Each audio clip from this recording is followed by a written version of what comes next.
Karbala in Iraq. Millions of Shia Muslims have gathered for a historic event. For the first time in nearly 30 years, they're free to celebrate one of their holiest days. But in Iraq, freedom and terror walk hand in hand. Multiple explosions create a bloodbath in the dense crowds. Hundreds are killed and injured in a city already revered for its Shia martyrs. Iraqi Shias are paying a terrible price for the violent birth pangs of a new beginning. A new beginning which will change the balance of power in the Muslim world.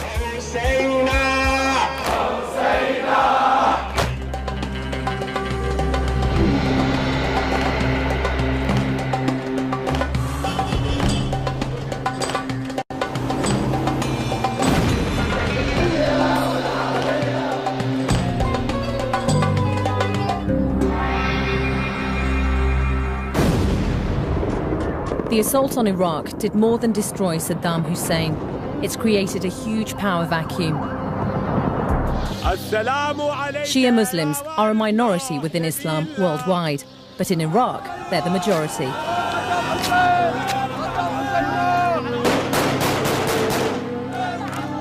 The fall of Saddam means that for the first time in nearly 1,000 years, Shias will have the power to rule in an Arab country.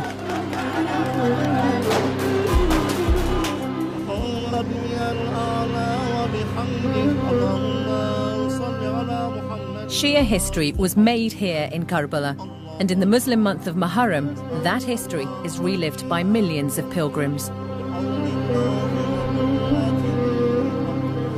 They come to the shrine where Hussain, the grandson of the Prophet Mohammed, is buried. Hussain was killed here and beheaded because he challenged the legitimacy of the ruling dynasty.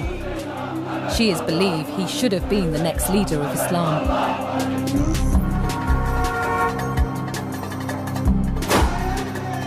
Hussein's death set the seal on the great split between Sunni and Shia Muslims, which began when Muhammad died nearly 1,400 years ago. 6 months before the attack which shattered dreams of a peaceful Muharram, we began to film Shia Muslims in America, Britain and Iraq as they began, full of hope, to make their plans for the journey to the holy city of Karbala. One of the first to decide to go was Hussein Mehdi, an Iraqi Shia living in Britain. Today he's a manager in the family business in Leeds. His father fled from the Saddam regime 30 years ago. Those that have suffered are related to my father's side. We can call them cousins. A couple of them were detained when their family were deported in 1980. And they still disappeared, presumed executed. Hussein's wife Hoda has lost 3 of her brothers. She only learnt what had happened to them after the fall of Saddam. We thought they're still underground because most of the jails in Baghdad, it's underground. We try our best to let them go out, or we ask for helping from everybody, but they were dead. Maybe 20 years ago or 21 years ago. They've been... Hussein and Hoda plan to travel to Iraq and visit Karbala. They want to find where their missing relatives are buried. But until their remains are found, Hoda has conflicting emotions about setting foot on Iraqi soil.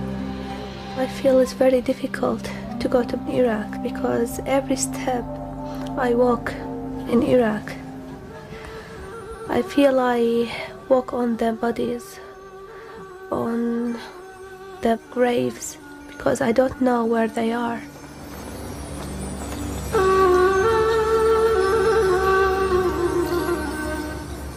I have distant memories of Karbala, visiting the holy shrine of Imam Hussain.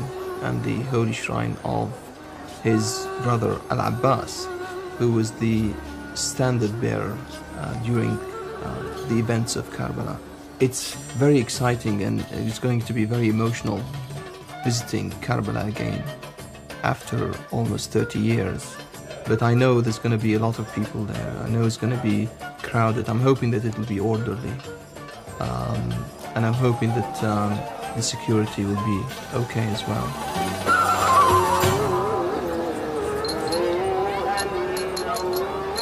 Pilgrims like Hussain and Huda are drawn to Karbala by the desire to be close to Imam Hussain. To Shias, he was a divinely appointed leader of Islam. Sunnis believe Muslims were free to choose their leader after Muhammad's death. Shias believe the true leaders, their imams, were appointed by God from the Prophet's family. For Shias, Hussain is the martyr who died defending God's wishes in the face of an unjust ruler. His martyrdom and a history of persecution has left them with a powerful sense of injustice.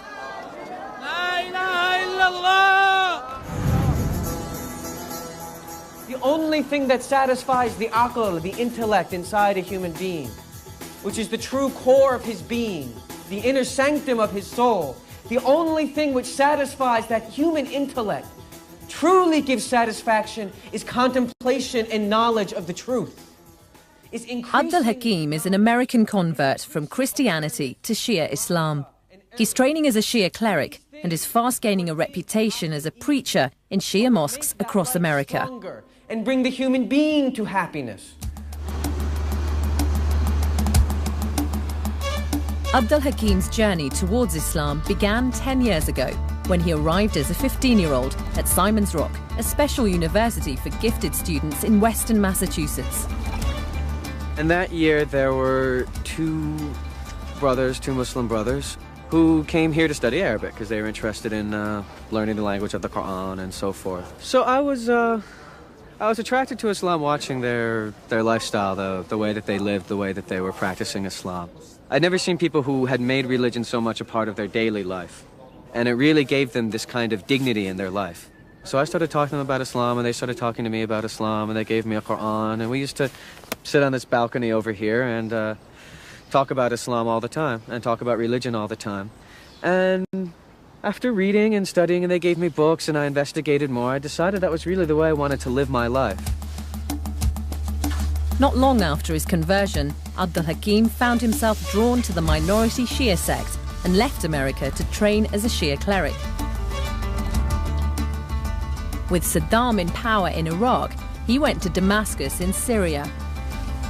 It was there that a senior Shia cleric, an Ayatollah, placed the turban on his head as the symbol of his new status. The first step on a path which could lead to Abdul Hakim becoming the first American-born Ayatollah.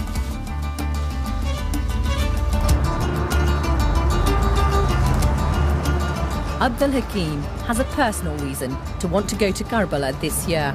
When I go to Karbala, this will be around the anniversary time of when I became Shia, when I started to follow the path of the Ahlul Bayt of the Prophet's family. So it'll be a big event for me in terms of my own life and spiritually as well.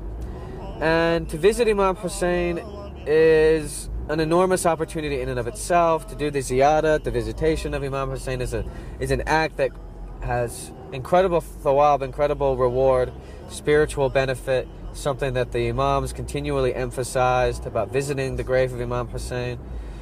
And as well, now that I've been given the opportunity to go, and Allah subhanahu wa ta'ala has opened up the path to go to Karbala, it would be wrong for me to not go, in my opinion. Abdul Hakim's calling is powerful, but he also fears Iraq may be too dangerous for an American, even an American who has converted to Shia Islam. With the holy city of Karbala now free from the repression of Saddam's regime, Shia Muslims are keen to travel to the shrine of Hussain, the grandson of the Prophet Mohammed.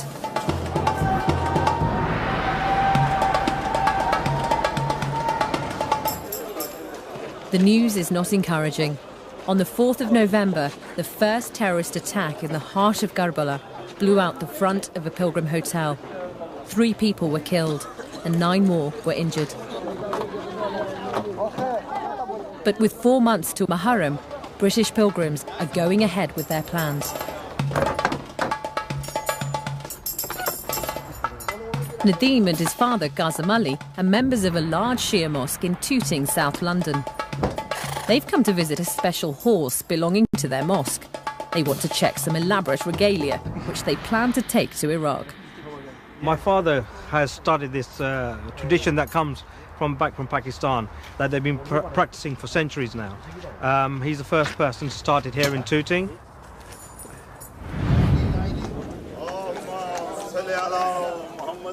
Pakistani Shias here parade a white horse on the 10th day of Muharram. It symbolises the horse ridden by Hussain the day he died at Karbala, and which took the message of his death to his family. Hopefully, now that we're getting the opportunity with the current events in Iraq to go to Iraq, we will hopefully do the same thing there as well. From what I understand, having spoken to the guys, there is a horse there that's available, and it'll be a great occasion because it's something that's not happened there for almost 30 years. So I think it's going to be a very beautiful and wonderful time. Shia Muslims have their own mosques separate from Sunni mosques and are passionate in their devotion to the memory of Hussain and Hussein's father Ali. The word Shia is short for Shiat Ali, the party of Ali, supporters who believe that Ali was chosen by Muhammad to succeed him as the first leader of Islam. He eventually became the 4th ruler, but the Shia sect was to grow out of this conflict over the true succession. But Shias also have much in common with Sunni Muslims. Both believe that there is one God, that Muhammad is his messenger, and the Quran is a revelation of the word of God. 24 फरवरी को जाएंगे और 10 मार्च को वापस आएंगे हम लोग। अच्छा, किस एयरपोर्ट पे जा रहे हैं? जी। Qasem Ali and his son Nadeem are part of a large group of pilgrims from all over the UK who are planning to make the ziyarat or visitation to the shrine of Imam Hussain in Karbala this year. You're discussing the Iraq trip, yeah? Yeah, I just spoke to work. I've got the 10 days off, so I'm all right. So I think I can go as well. No, it's not a problem. Although we've heard about the events of Karbala all our lives, ever since we were children, you don't get a feel. You get a feel, but you won't actually be there. So I want to go there and see what the place is about. Once I get there, how will I feel? Will I feel that same sense of loss that we feel here when we hear our Maulvis, our priests, speak and tell us what happened, you know, because it's quite a sad story. It's not a joyous occasion. When you're kids, you don't realise that, but as you grow older and you get to know more, one feels that. So, you know, and that's why I want to go.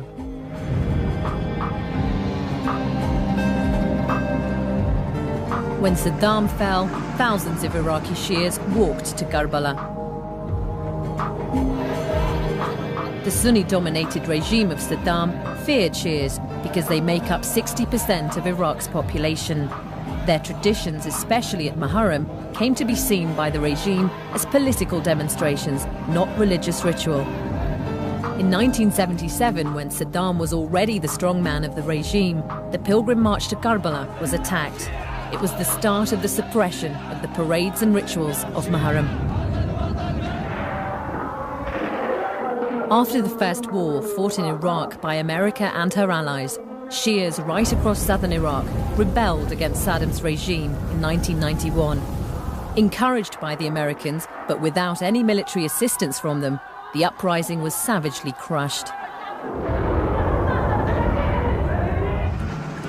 The city of Karbala was devastated by the Iraqi army, and the shrine of Hussain was not spared.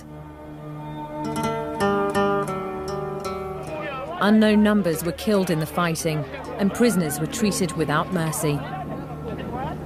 With this bitter history behind them, pilgrims look forward to Muharram 2004, as a massive expression of liberation for their faith, for Iraqi Shias and for Shias across the world.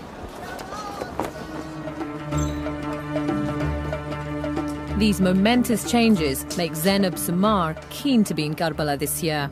A 19-year-old British Asian student from Birmingham, Hussein's death centuries ago matters to her today. I believe that what happened 1400 years ago is relevant today, because it isn't just restricted to one man and his family being slaughtered on the plains of Karbala. It's the epic story behind it. It's the idea of humanity and morality, and how morality should always be stood up for, even in the most remote of odds. You should stand up for morality and what you believe in and what is right. There's no way cars will come. You'll be walking every day. On her journey, Zainab will be joined by her brother Qasim. It will be very different from her mother's visit in Saddam's time. $30 to $40 per night per person. I felt, when they told me that they wanted to go, it was the most exciting thing. It was the most, I can't even describe in words the blessed thing that has happened. What I could not do when I went there, I am sure this time there'll be more freedom for them to do things that I could not do. For instance, we were not allowed to touch the shrines. At least they would go, if possible, that is, they might be able to go and touch the shrines. You see, and there won't be any restrictions whatsoever to bring out their feelings or to show their emotions there.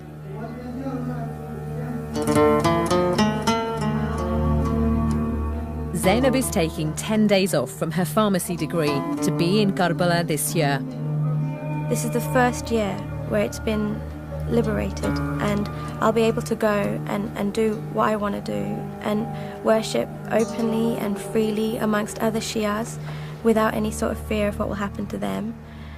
And I think that emotion that's going to be, that atmosphere that will be there, it's going to be so unique. It's going to be making history.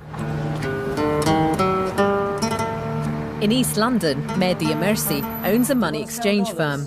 $100, you get £52. Mehdi first visited Karbala 3 years ago during the restrictions of the Saddam era. He went to pray for a special wish to be granted, as many Shias do. I prayed to God Almighty and Imam Hussain alayhi salam on the shrine of Imam Hussain alayhi salam that if God gives me a son, I will name him after the son of Imam Hussain alayhi salam, which is Ali Akbar. And I got a son who I've named Ali Akbar. This year it'll be a different story altogether. We would be able to express ourselves the way we want, the way it should be. It's a good one. This is the most important time of my life. Commemorating the events of Karbala, the day of Ashura, in Karbala, on Ashura. There couldn't be a more emotional time. The first 10 days of Muharram climax on Ashura, the day of Hussein's martyrdom. Many Shias mourn his death with the ritual of martyrdom, chest beating and self-flagellation. The mark stays there, but the main wound, it disappears in about 2 days' time. It doesn't hurt at all. I don't even feel a thing when we do it. Mehdi has videos of himself using the chains, which he does several times a year. If you cut your fingers, it does hurt, but doing this, it doesn't feel anything.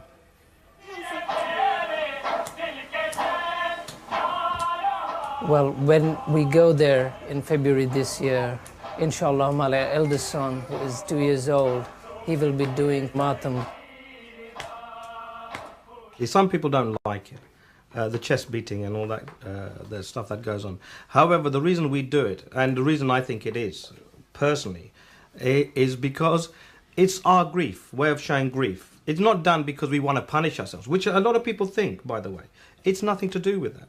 Basically, it's when we do martyrdom and we use what we call zanjir, which are knives and blades on chains. That's, again, an Indian thing, Pakistan, India, because in Iraq, they use different methods.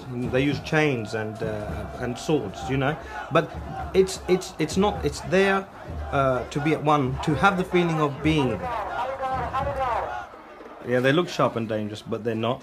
They're made of steel. They come out once a year. Normally they come with, I think this one's got, how many has this one got? 5 or 6 blades. They're sharpened every year. It's not something we keep on display. It's not, it's just something that's used for that one day. There's these ones, and they come on all varying shapes and sizes, and they look nasty and mean, but they're not, because most people who use them don't know how to use them, so they hit them with a flat bit, so the sharp bit hardly ever gets used. But you see a lot of blood, but it's harmless. A bit longer than that. Yeah. But 9 inch. Yeah. To 12 inch. Yeah, they come in longer, bigger sizes. They look scary, but they're not. Are you going to take one to Karbala? Am I going to use one? Yeah, we'll have to wait and see. They look a bit dangerous. Bigger dangers lie ahead for the pilgrims. Iraq, badly damaged during the war, faces huge problems.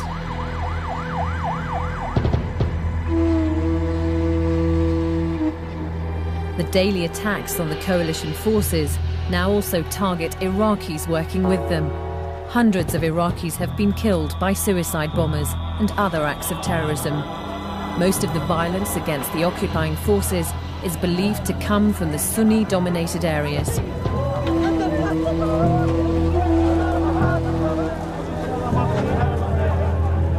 It's a critical moment in Iraq's history. Sunnis face the reality that the Shia majority will dominate any democratic government. Shias will be leading an Arab country for the first time in nearly 1,000 years.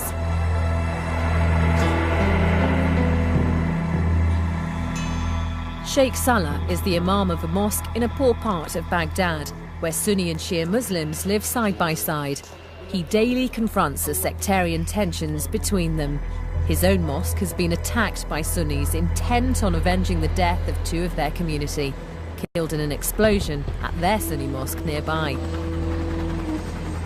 I asked my people not to make any reaction, any aggressive reaction, and to be very calm, because they want us to get in a war, in a racial war, you see.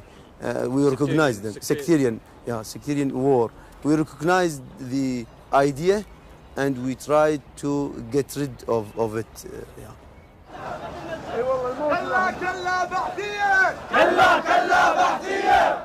Sheikh Salah managed to calm the situation. There was no fighting, but Shias vented their anger in a show of street power. He plans to visit Karbala in Muharram and hopes Shia restraint will help to keep it peaceful. I hope that this Muharram will reflect our freedom from oppressive people, from any oppression. I hope that this Muharram will be a new page for our life with Hussein, and a new page for Shiite life in general with Hussein. When I go to Karbala, the most important is visiting the shrine of Imam al-Hussain and the shrine of Imam al-Abbas. But it is not going to a place. It is not going to a mosque, no. It is going to a kind of relation with God. It is going to adore.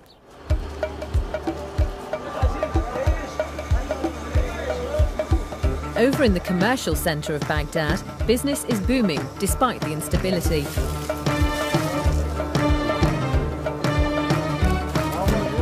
Abu Zainab, a devoted Shia, runs a successful wholesale business selling clothes.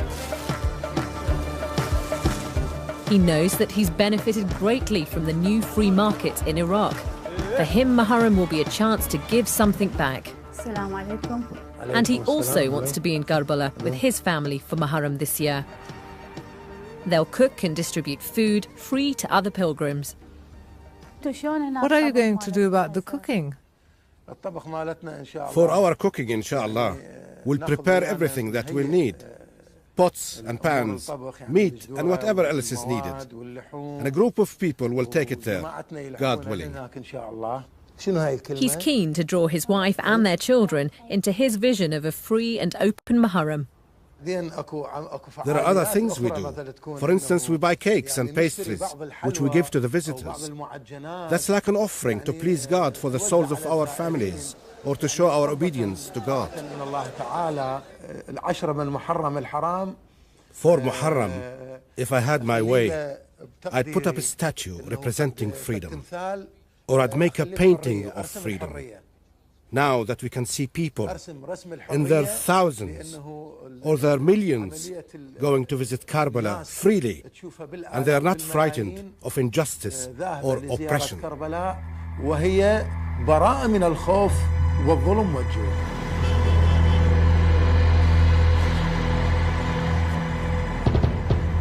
As pilgrims plan their journeys, the coalition forces meet the Karbala city authorities in December to coordinate security for Muharram. The pilgrim season is unlike anything in their experience.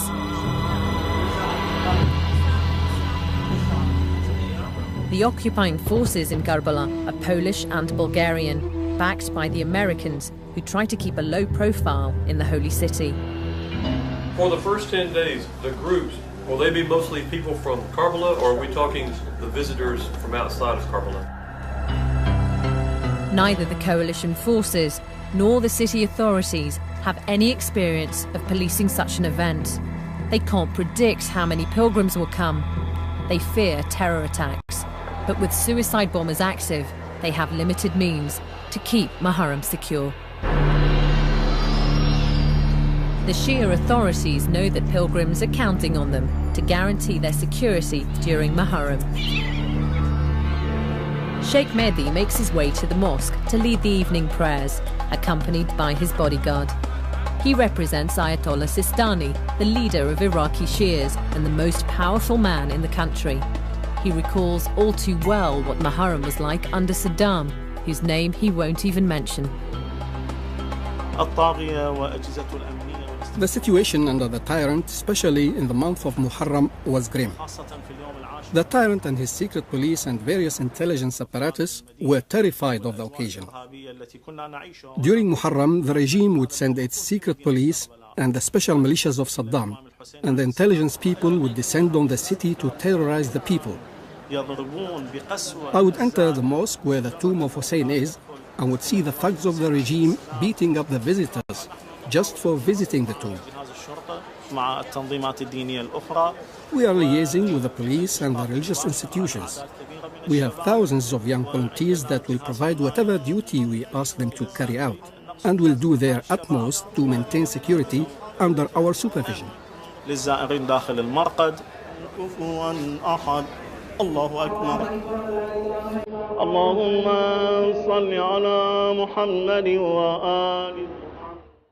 With Saddam still not captured and some attacks on Shia mosques, there's a fear that the shrines in Karbala are an obvious target for terrorists. Fadl Abbas Awad is the man in charge and monitors a small army of security volunteers. These guys here are to ensure that people don't carry firearms inside the mosque. They check everybody. They make sure there is a body check, and nobody is allowed to enter this area if they are carrying anything dangerous.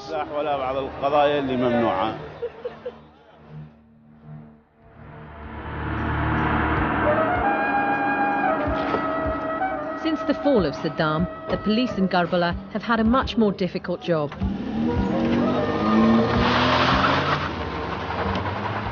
With no centralized authority in control of the city, they have to operate between the coalition forces, who try to keep out of the city centre, and the Shia religious authorities, whose street power has now filled the vacuum left by the regime.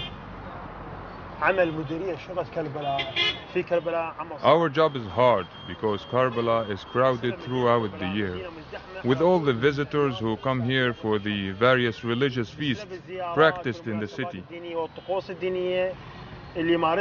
The common offenses in Karbala are car thefts, kidnapping children, rape, burglary, and using guns in residential areas.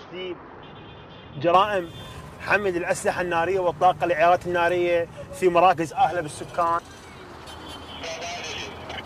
There are fewer than 1,000 policemen in Karbala for a city of 500,000.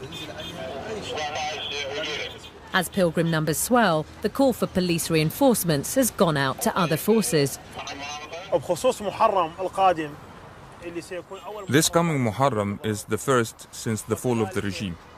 And because of that, we will need police from other parts of the country, in addition to those already present. The number of police patrols will be increased.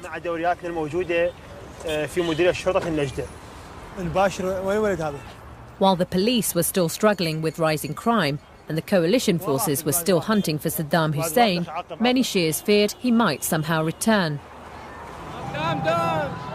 The first rumour of his capture causes a stir on the streets of Karbala. Television confirms the dramatic news.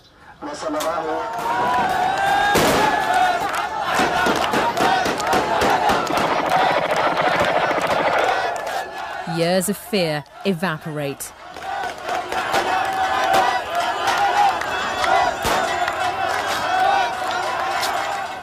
At last, total humiliation for the man who had suppressed and persecuted them for so long.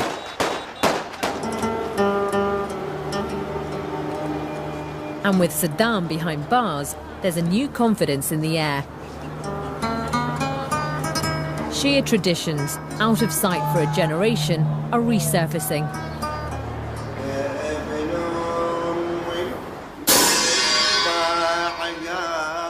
Sayyid Jawad and his troop rehearse old rituals for a Muharram parade. Now they can take it onto the streets without harassment from Saddam's secret police.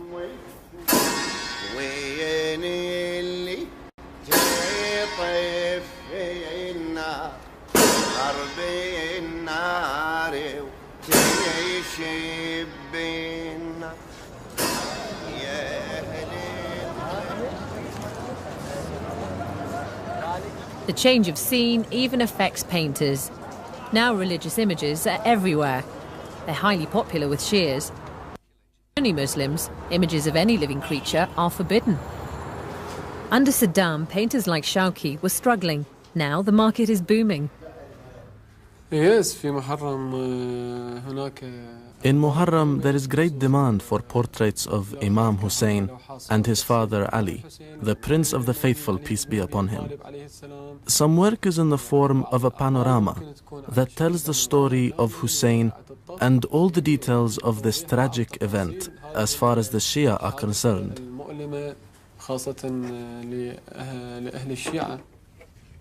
Shauki's only problem now is getting ready for the big demand he expects from pilgrims.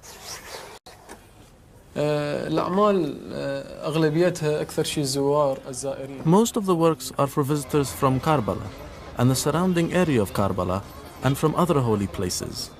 Visitors like to obtain these portraits as blessings.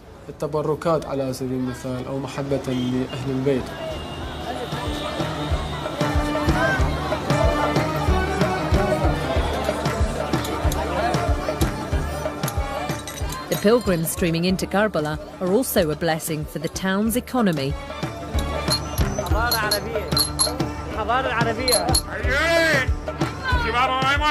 Abu Haider owns a little cafe minutes away from the main shrines. People come here to have tea. Hopefully in Muharram, there will be more people coming to the city. It's open now, and we are not afraid anymore. In the evening, craftsmen and builders, carpenters and blacksmiths gather here. The favorite topic is sport, because I'm a fan of Manchester United and Real Madrid. Manchester United, Real Madrid. Karbala is a city on full alert for the pilgrims. And thousands of miles away in Providence, Rhode Island, in the heart of Puritan East Coast America, concern is growing about the risk of the pilgrimage for an American convert. Abdul Hakim has come to consult his parents. So, what do you guys think of this Karbala trip? Well, we're of course concerned about the safety of it. I mean, going there would be you know, I know would be fascinating. I'd love to go there. But the timing seems to be difficult, to say the least. Well, what do you think, Dad? But the very way you describe it, it's of such a momentous importance that it would seem to be the kind of thing that those who want to be disruptive, those who want to will come and disrupt it, make a point in terroristic ways, that this is unnatural for them. I mean, this is just something they would leap right on top of. Yeah, I think so. I mean, I think there's that definite possibility, or even probability. I hope that the security situation is in hand that can be prevented. You know, God only knows what's going to happen. I don't know, but I still think it's something that has to be done. You know, I think it's something that has to be done, and I can't turn down the invitation for Imam Hussain to work on something like that. In London, Nadeem finds himself justifying his trip to Karbala to his sceptical golf partners. So why go now when it's still risky? Why not wait a couple of years? Because at the end of the day, because it's the first time my dad's organising the Zuljana and the procession as well, and because I want to, it's been the first time, and it's an opportunity. What I'm saying is, I think the people who are going there, all of us are going there, aren't too worried about these kind of things, because of the way we look at it as a religious thing. It's very important to most Shia Muslims anyway. So dying at such an occasion is not they don't see it as a bad thing. It'll be a good thing. Have you actually considered that you could die? Yeah, and then disconsidered it very quickly. It's a split second. Yeah, take that risk. At the end of the day, what's going to happen is going to happen. You know, you can minimise it as much as you want, but because this is such an important event and it's the first time it's happening, it's something that you don't mind doing. You know what I mean? Oh.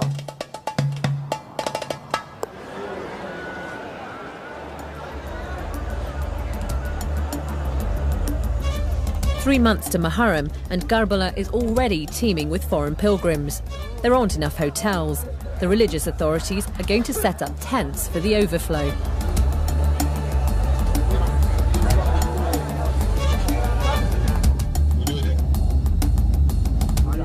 Saddam's fallen capture has freed the holy city from religious repression, but there has been a dramatic increase in violent crime. To make things worse, the hard-pressed police are also the targets of terrorist attacks. Patrolling the outskirts of Karbala, Inspector Hassan hears that a car has been hijacked at gunpoint. He knows that stolen cars have been used in suicide attacks. Then the inspector is told that the gang has attempted a second hijack, but when the police get there, they've dumped the car and fled. A second patrol has more luck. They catch their man. By the time the patrols meet up, the suspect has been well and truly cuffed. Why did you shoot? I didn't shoot. It's my car, over there. This time, it seems the hijackers have been foiled. But 2 weeks later, at the end of December, 4 suicide car bombers launched coordinated attacks on security forces in Karbala. 5 police are among the 19 dead and 80 wounded. Attacks on police and civilians are increasing. And after a rocket attack, civilian flights to Baghdad have been suspended. Foreign pilgrims face a long and dangerous road trip.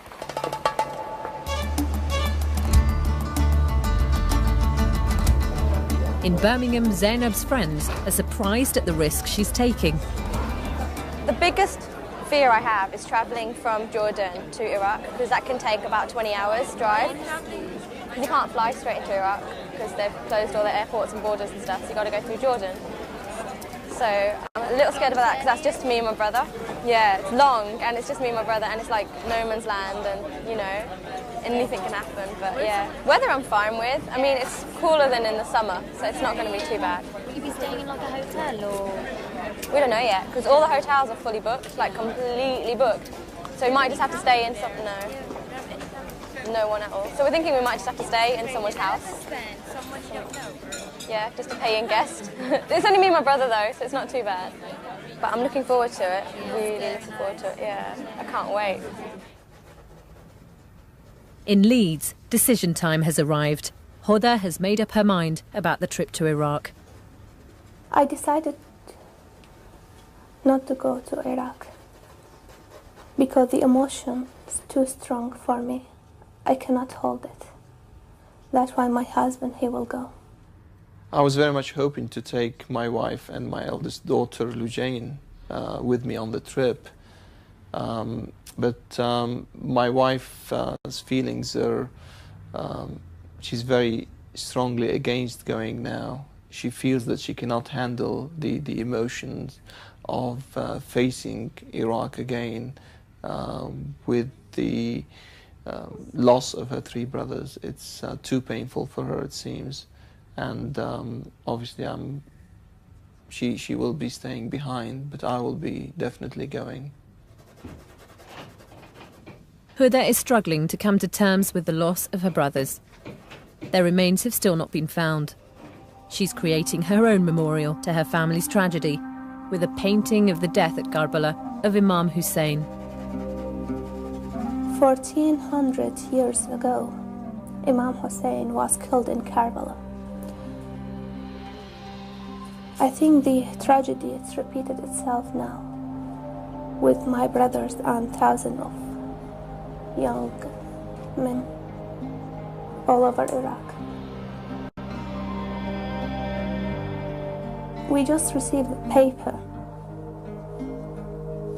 that say they've been killed since 1983, but nothing else.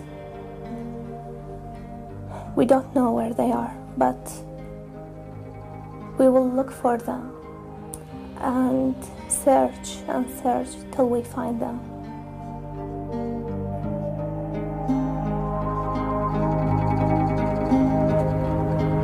For Huda's husband, Hussein, his journey to Iraq will both be a spiritual journey to Karbala and a quest for the bodies of their relatives. As the time comes to set off, there's no let-up in the bad news from Iraq, but the pilgrims are determined to be part of history in the making in Karbala this year. It's the first day of the Muslim New Year, the month of Muharram. At the shrine of Imam Hussain in Karbala, the red flag symbolising the unavenged killing of Hussain is replaced by the black flag, mourning his martyrdom.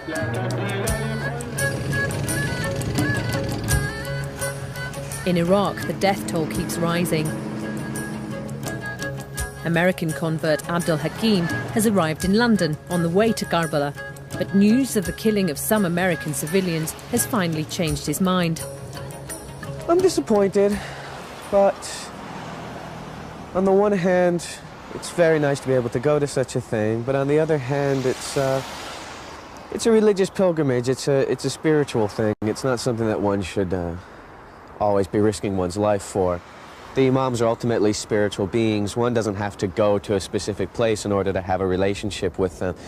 So it's not of that level of importance, of extreme importance. It's important, but it's not of that level of importance that it's worth risking my life and opening myself up to being killed for it.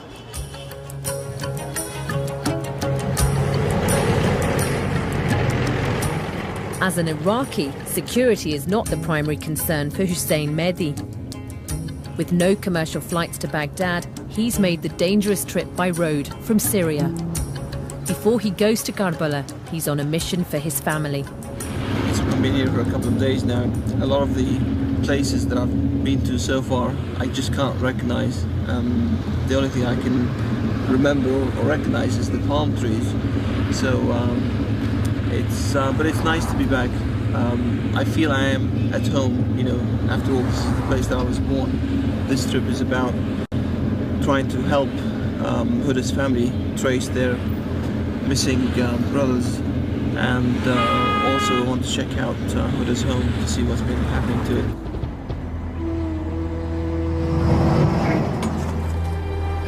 Hussein has met up with Huda's youngest brother, who remained in Iraq. He was just 12 when his 3 older brothers were taken by the regime. This is Huda's family home. She grew up here until she was 7. In '84, the security forces took it away from them, and it seems that they've turned this into a detention center. And I'm told the torture center as well, so I want to have a look and see what they've done.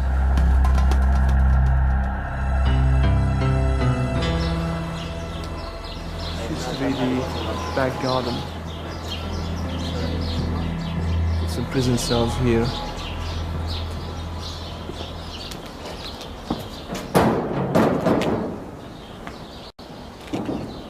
So desperate, they even joked about it. Open sesame, iftah ya simsim.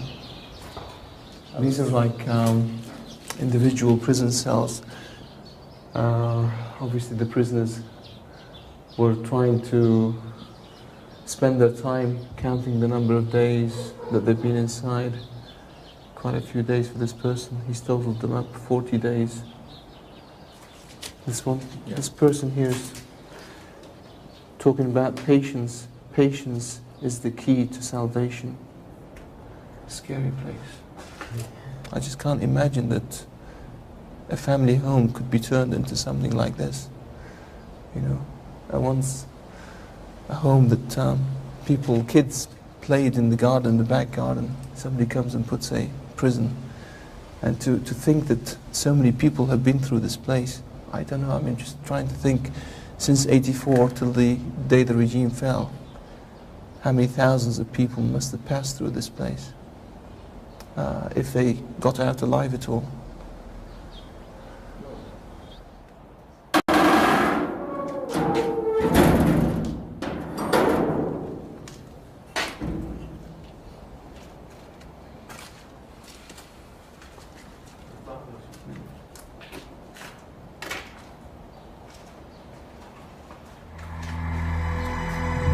A few streets away, in the same Shia neighbourhood of Kazimir, another pilgrim, Sheikh Salah, is the imam of the local mosque.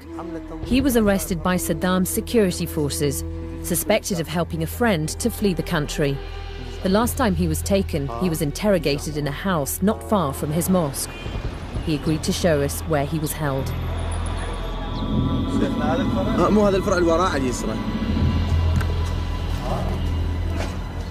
Suddenly, we were back at the very same house.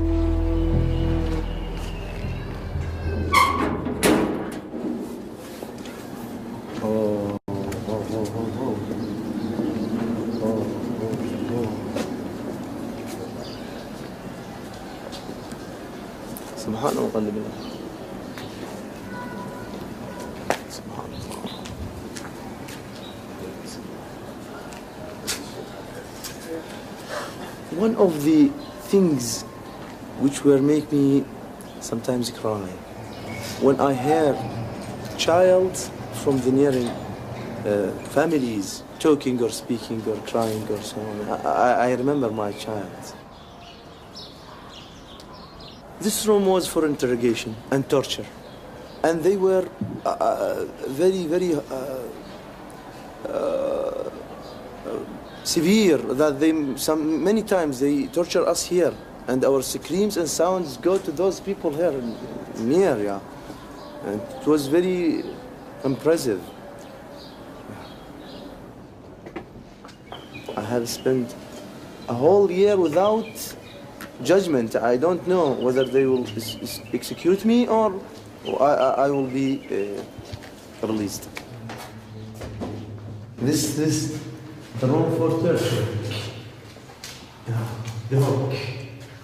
They were getting my hands back and try to make me get into a chair, there, and get my hand to the hook and get the chair from my leg in order to torture. 5 minutes were as if 5 years there.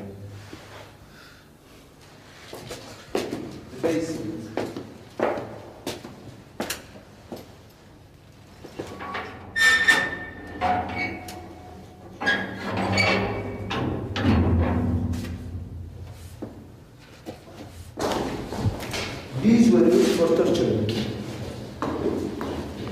Sometimes they use the electric machine for torturing. Yeah.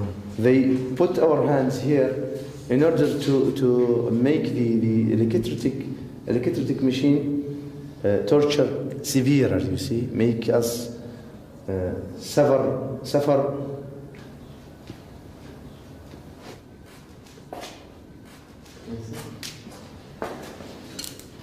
hooks. Everywhere you go, you find hooks. Because the hooks is the place for torture.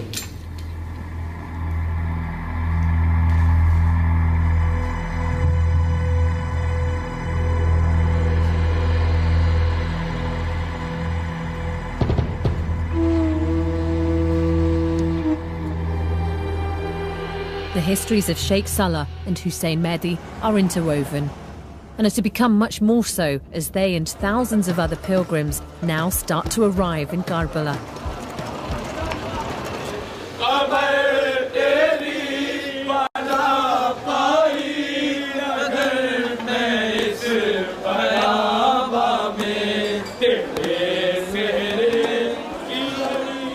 One of the first pilgrims from Britain to arrive in Karbala is Mehdi Amersi from East London. It's worth every minute of the journey.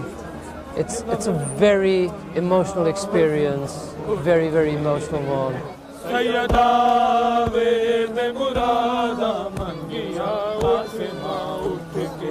Alhamdulillah, we're getting a very warm welcome by all the Iraqis here. They're cooperating with us in everything. We've been dreaming for this since many, many years. In fact, since my childhood.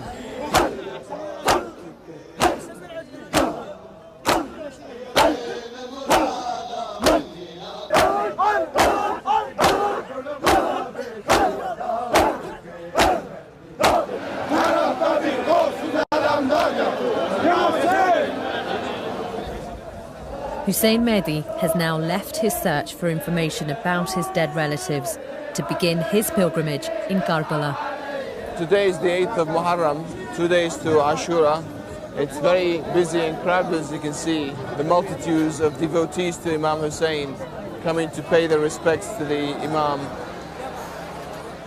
The crowds chant the stories of Karbala. Here they lament the killing of Abdullah, Imam Hussein's baby son.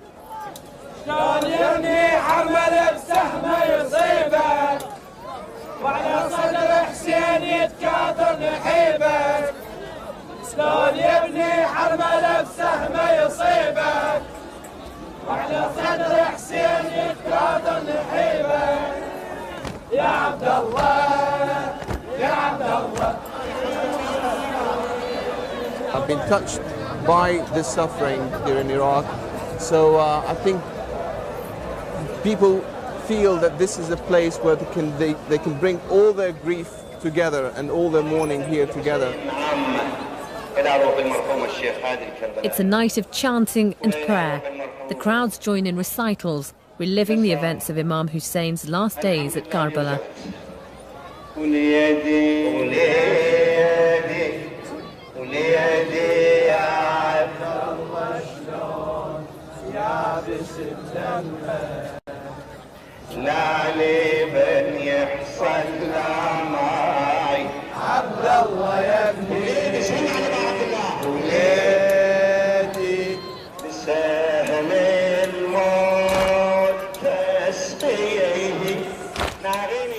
And all that energy which is coming together at such an important time for Shia Muslims, devotion and love to the Prophet's family, and also the injustice that's occurred on the Prophet's family.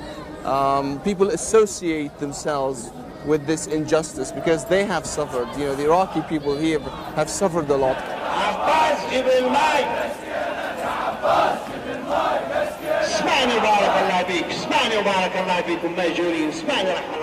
حشي القصيدة اللي تفضلت بها هسه قبل شوية قلت انه اول مرة قريتوها حضرتكم سنة 79 هنا. بلي نعم. زين سنة 79 انقرأت بعدين لو ما انقرأت؟ لا اسمح لي. كان سنة 1979 آخر سنة العزيات عندنا. نعم. ممنوعة كانت.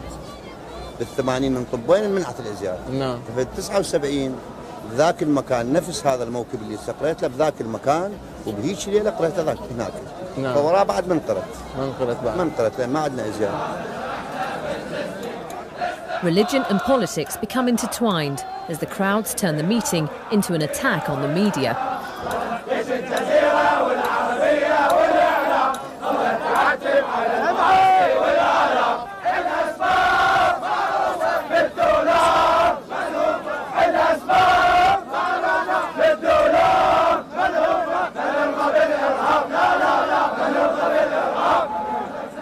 The intense feeling of unity in Karbala also generates defiant chants of national pride.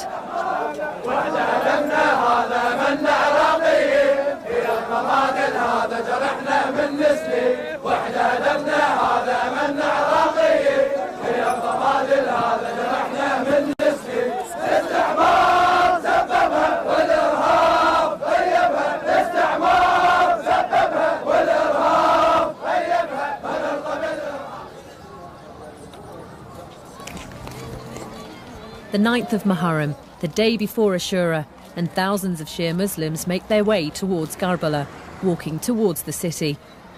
As a security measure, the authorities have banned traffic from the city centre. Nadim, his father Qasim from London, and Birmingham student Zainab Samar have arrived in the same group of about 40 pilgrims from Britain.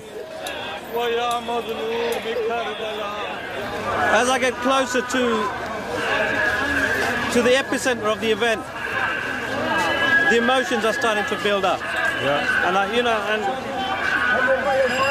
we've been crying all the way down.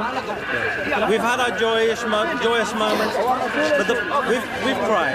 And I think as we get closer, we'll cry more, and we'll feel the pain more. The heart feels heavy, and it gets heavier with every step I'm taking, to be honest with you. And I don't know what I'll feel like as I get closer to the event. I was walking through the streets of Karbala thinking this is where it actually occurred. And here are people just shopping, laughing, joking. Zainab had planned this trip with her brother, but at the last minute he couldn't travel, and her older sister has taken his place. I can't believe how privileged I am to be able to be here. Not only that, but watching it at home would never be the same. This is Karbala, the mother of millions. Abu Haider has closed his tea house, and for the first 10 days of Muharram, he's serving it free of charge to thirsty pilgrims. Hot and dusty pilgrims get a cooling spray from another volunteer as they make their way to the shrine. This is for the service of Hussain. Our work here, our life, our food, our houses, everything we do here for the service of Hussain. Because everything in Karbala is for Hussain.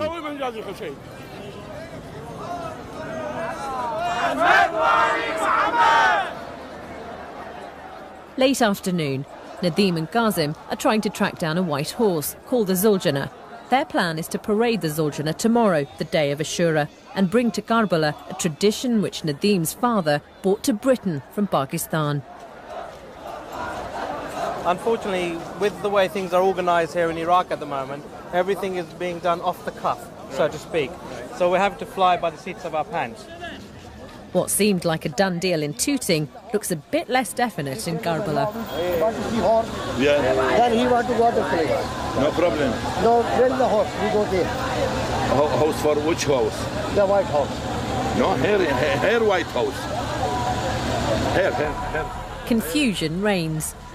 We've been told that the key to the stable, whatever it is, will be here in about an hour's time. But I think we're guaranteed to have a Zuljana for tomorrow, so we're still on. So I don't think it's too bad at the moment. So inshallah, Mullah willing, we should have a Zuljana, and it will happen tomorrow. I definitely have a better understanding of the emotion than I did before. But here, that emotion is so much more heightened because I suppose because there's that mass grieving going on. I couldn't have imagined that it would be this moving. amazing. Every single person right now is mourning Imam Hussain. And though before, the thought of this would have seemed a bit much for me, I can relate to it a lot more now. I can understand that once you see the grief with your own eyes, not just hear about it, not just watch it, once you see it and hear it, and you see the expressions on people's faces, the genuine grief that they're experiencing, it's incredible.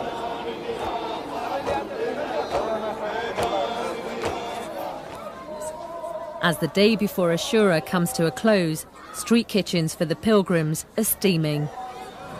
2 million have come, and despite the prevailing violence across Iraq, Karbala is peaceful.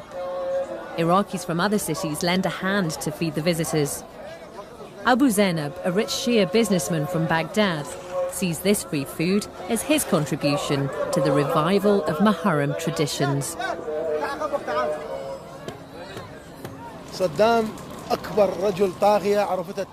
Saddam was the biggest tyrant in the history of mankind. These people could never gather like this or do these things, especially in public on the streets. Now the situation has changed, and God has saved us from the tyrant. God willing, this will be permanent, and we'll never have another tyrant. We are here with groups of our brothers, the faithful, the servants of Hussain. God's peace be upon him. We are all gathered here for this purpose. Some cook rice, some make the sweets, and some carry out the religious ceremonies. We distribute the food to the poor, to the visitors, to the faithful, and the Muslims who are here. To the visitors coming from abroad, the Iranians and the Pakistanis, and those coming from India, and even Iraqis.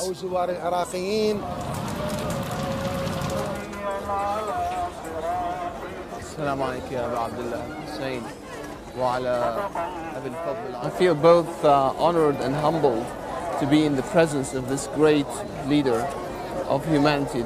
Gandhi said about Imam Hussain that Hussain had taught him how to be oppressed yet be victorious.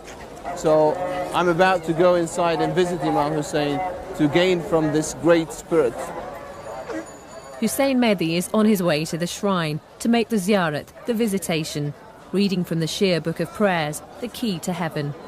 Assalamu alayka ya warith Adam safwatillah. Assalamu alayka ya warith Nuh nabiyillah. وأشهد أنك من دعائم الدين وأركان المؤمنين قصدت حرمك وآتيت إلى مشهدك بردست أبا الفضل الدلوان والسلوان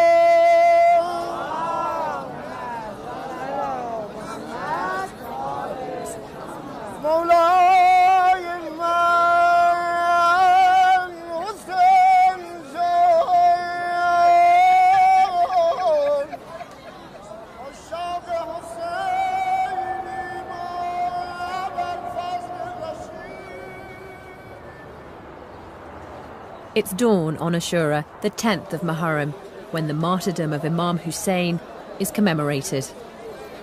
Nadeem has joined the tens of thousands of pilgrims at their morning prayers.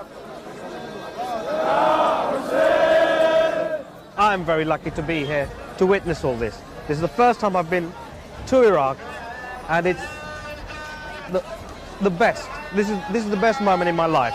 And I don't think anything in the world could top this. Even if I came here for the second, third, fourth time, nothing will ever top this. And I pray that my children, their grandchildren, can see this. As the prayers finish, the first of the ritual marches mourning the death of Hussain get underway.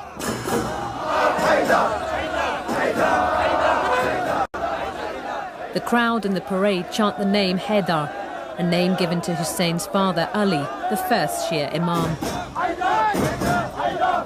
Totally amazing. Unbelievable. Today is the 10th of Muharram,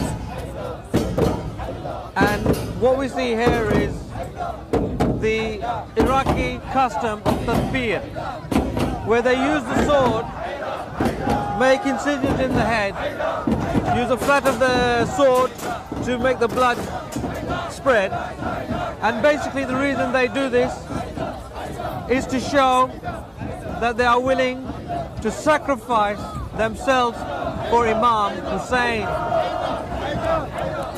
They are willing to drop anything to fight oppression and to seek freedom. And I'm totally blown away. And I think it's one of the most emotional things I've ever seen. And these guys, they run from Ghazi Abbas's tomb to Imam Hussein's tomb. And then they run back. They're saying, we're there for you, Imam. They're saying, Ghazi Abbas, we're there for you. I just don't know what to say. It was worth the travel. Oh, mate. Haydar! Haydar! Haydar! Clashing of swords ends the first set of rituals on this day of Ashura. More Shia blood would flow before the day ended. Mid-morning in Karbala, and the city is packed with over 2 million pilgrims celebrating Ashura, the day Imam Hussain was killed 1400 years ago.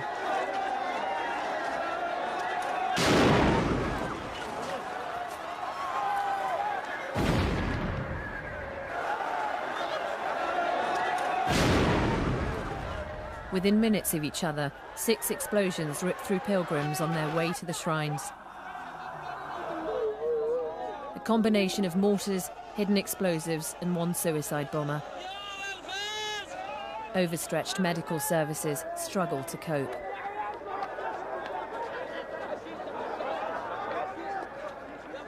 There are over 200 casualties.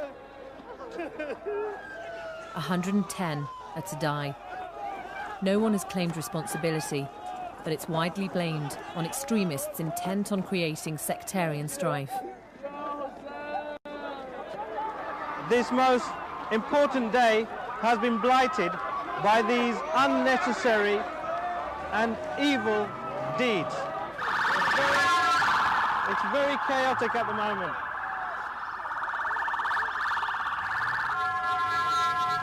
They've killed families today, and those families will be crying not for today. Today is Ashura. They were shahadats. They were martyrs. They have died martyrs. May God grant them a place in heaven. The pilgrims from the UK are lucky. All are safe. Many of the dead are from Iran. But as the smoke and dust disperse, the Shia faithful reveal their resilience, drawn from their powerful sense of history. We waited a few hours before going out again in the hotel just to make sure things were safe.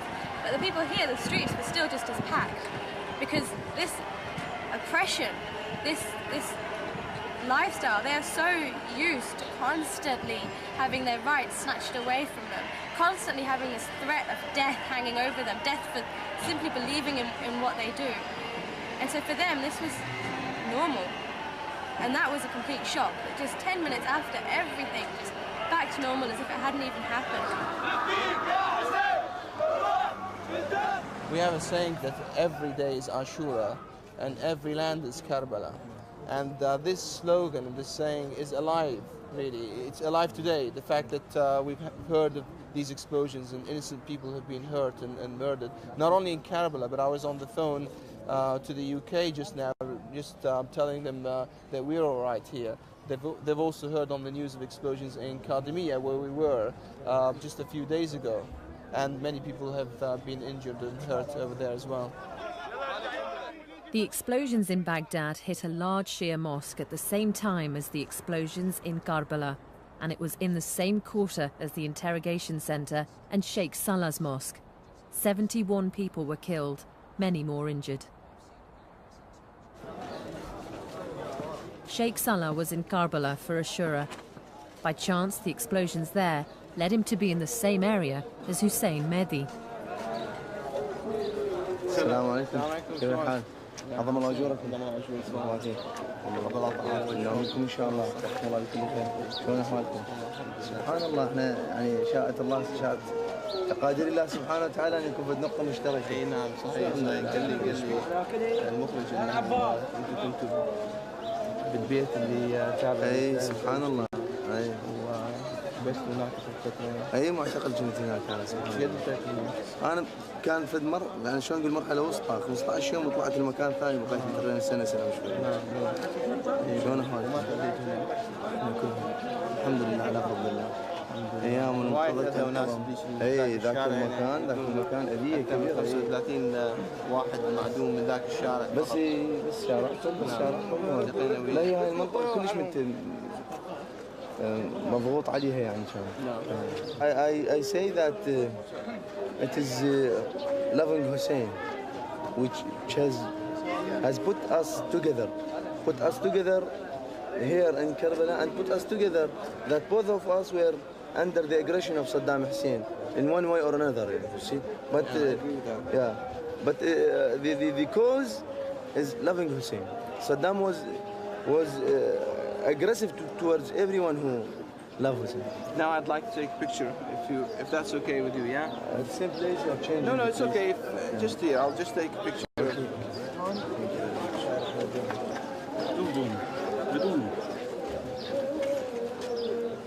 That's great, man. Thank you.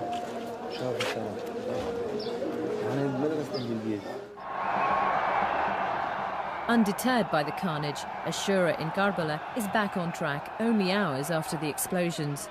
Thousands watched the dramatic reenactment of the burning of Imam Hussein's tent in the Battle of Karbala 1400 years ago.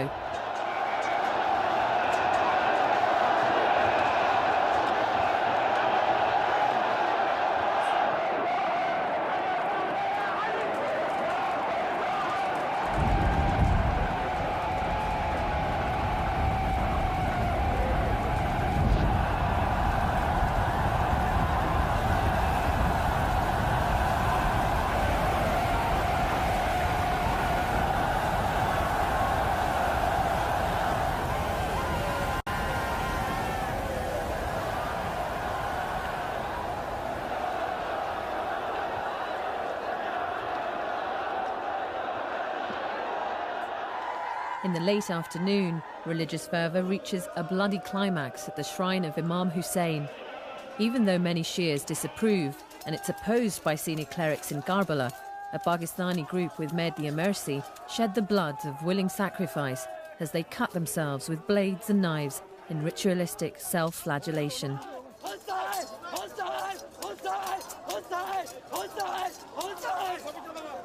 It was really an extraordinary event, because this is the first time ever that the mourners of Imam Hussain alayhi salam were allowed to do self-flagellation inside the shrine of any of the Imams alayhi salam. I mean, not exactly inside, but in the courtyard of the shrine. This is the first time ever, as far as my knowledge goes. And it doesn't hurt? You're telling me it doesn't hurt? You can hit me and check if you want. No, I don't want to hit you. Why the extreme form of bloodletting? It's a basic human nature. The more you love, the more you mourn. And when you're mourning, you don't think what you're doing. There we go. 1, 2, 3.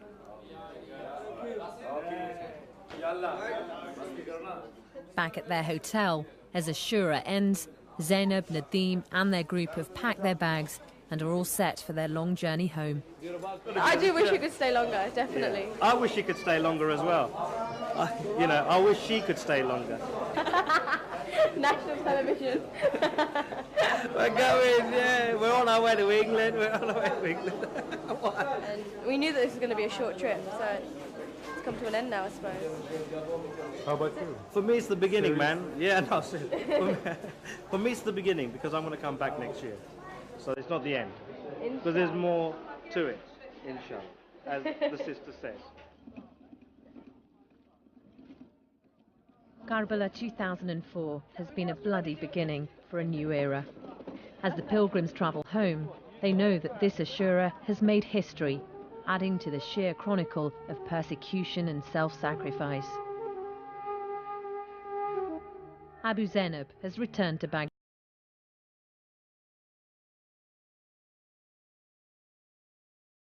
Is back in his mosque in the Kazimir district of Baghdad. Hussein Mehdi has stayed on in Iraq to trace the remains of Huda's brothers before he returns to Leeds. Zainab has returned to her life as a student in Birmingham. Mehdi Amersi is back, working at his business in East London. Nadim and his father are already making plans to parade their white horse at Karbala next year. Abdul Hakim is continuing with his studies and hopes to see Karbala one day. Defending God's wishes in the face of an unjust ruler. His martyrdom and a history of persecution has left them with a powerful sense of injustice.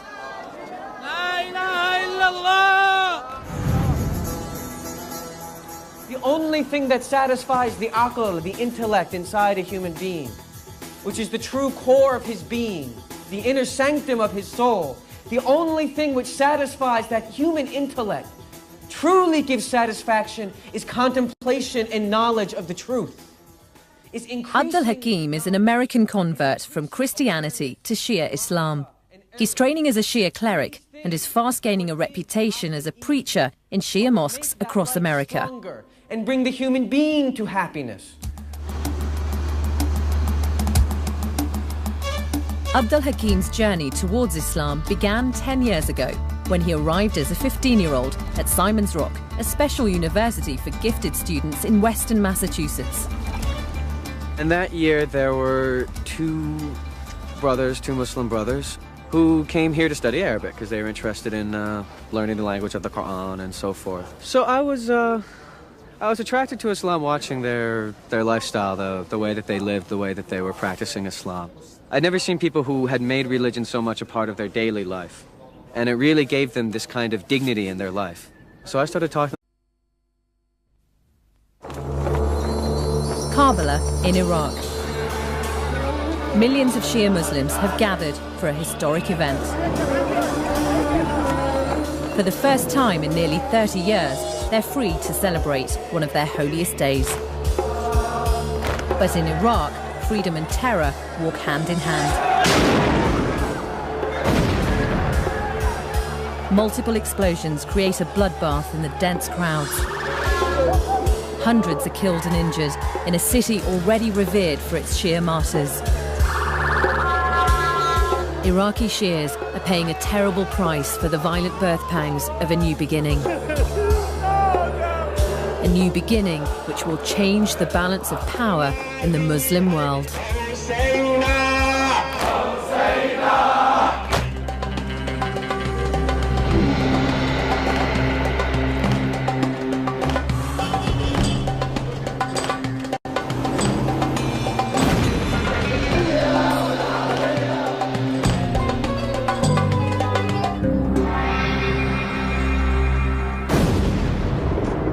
The assault on Iraq did more than destroy Saddam Hussein.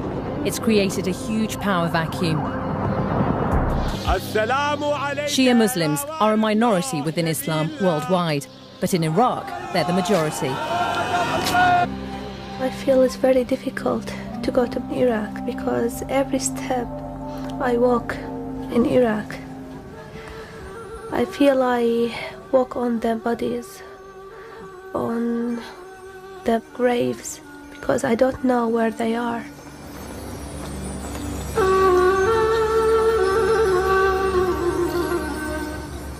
I have distant memories of Karbala, visiting the holy shrine of Imam Hussain and the holy shrine of his brother Al-Abbas, who was the standard bearer during the events of Karbala. It's very exciting and it's going to be very emotional visiting Karbala again after almost 30 years. But I know there's going to be a lot of people there. I know it's going to be crowded. I'm hoping that it will be orderly. And I'm hoping that the security will be okay as well.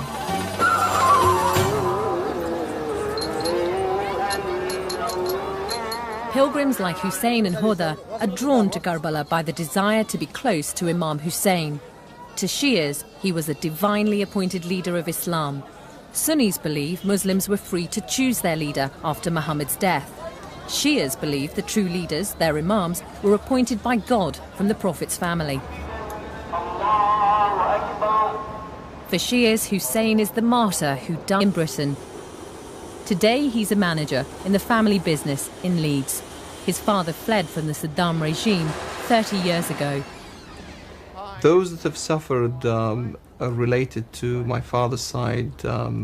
We can call them cousins. A couple of them were detained when their family were deported in 1980. And they still disappeared, presumed executed. Hussain's wife Huda has lost 3 of her brothers. She only learnt what had happened to them after the fall of Saddam. We thought they still underground because most of the jails in Baghdad, it's underground. We try our best to let them go out, or we ask for helping from everybody, but they were dead. Maybe 20 years ago or 21 years ago. They've been... Hussain and Huda plan to travel to Iraq and visit Karbala. They want to find where their missing relatives are buried. But until their remains are found, Huda has conflicting emotions about setting foot on Iraqi soil.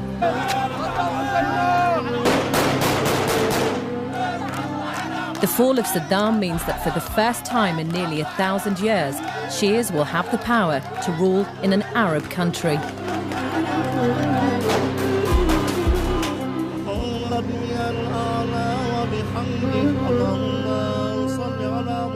Shia history was made here in Karbala, and in the Muslim month of Muharram, that history is relived by millions of pilgrims.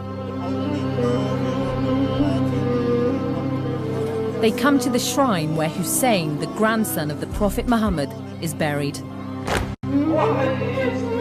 Hussain was killed here and beheaded because he challenged the legitimacy of the ruling dynasty. Shias believe he should have been the next leader of Islam.